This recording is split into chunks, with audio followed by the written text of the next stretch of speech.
Alors je vais t'expliquer un jeu de société dans les règles de l'art, Usra. Au sol, il y a ce tapis, en vrai il fait 4,50 m de diamètre, il y a des mots imprimés dessus.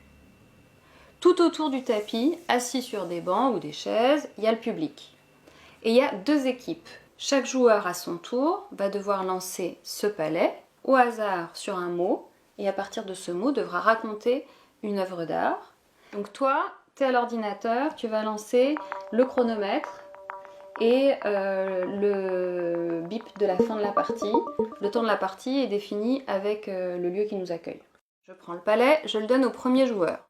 Disons que c'est Pedro Almodovar et que son palais tombe sur corps. Il a 3 minutes pour parler. Alors ça me fait penser au David de Michel-Ange. Cette grande sculpture d'un homme nu qui porte un morceau de cuir sur son épaule.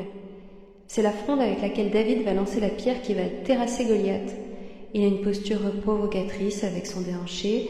Il a été sculpté par Michel-Ange dans un seul bloc de marbre de Carrare, dans lequel d'autres sculpteurs avaient essayé de faire des sculptures mais sans succès. Et je me demande alors, souvent, s'il a une idée, il marque un point. S'il arrive à citer le nom de l'artiste dont il parle, il marque un deuxième point. S'il cite le nom de l'œuvre d'art dont il parle, il marque un troisième point. Et après, s'il le fait très très bien, il peut marquer un quatrième point qui est le point du public. Ensuite, c'est Beyoncé, elle tombe sur nature. Elle va parler de land art. Alors, je pense à ces œuvres faites dans la nature dans les années 1970. L'idée, c'était de sortir l'art du musée et de créer des œuvres avec les matériaux trouvés sur place. Ce sont souvent des œuvres qui se voient depuis le ciel. Elles sont gigantesques. Donc, elle a un point, elle a une idée. Par exemple, Spiral Jetty de Robert Smithson. Il a fait une jetée en forme de spirale dans un lac exceptionnellement asséché cet été-là aux États-Unis. Et donc maintenant, Spiral Jetty ne se voit que quand le niveau du lac baisse. Là, c'est 3 points.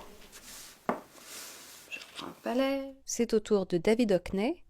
Et lui, son palais tombe sur rien. Ça me fait penser à une chanson française. Ah là là, je me souviens plus. Je crois que ça parle de pluie, d'un rendez-vous raté, peut-être avec son père. Bon bah je prends mon joker. Est-ce que quelqu'un dans le public connaît le nom de la chanson là, qui fait la la la la la. Alors prendre son joker, c'est de dire au public, est-ce que quelqu'un connaît le nom de l'œuvre? Et donc là, c'était Nantes, Barbara. Donc il marque quand même ses 3 points. Le temps de la partie est écoulé.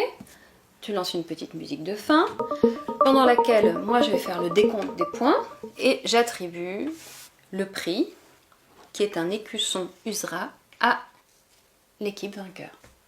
Voilà. Ça va? C'était clair? Oui. Voilà.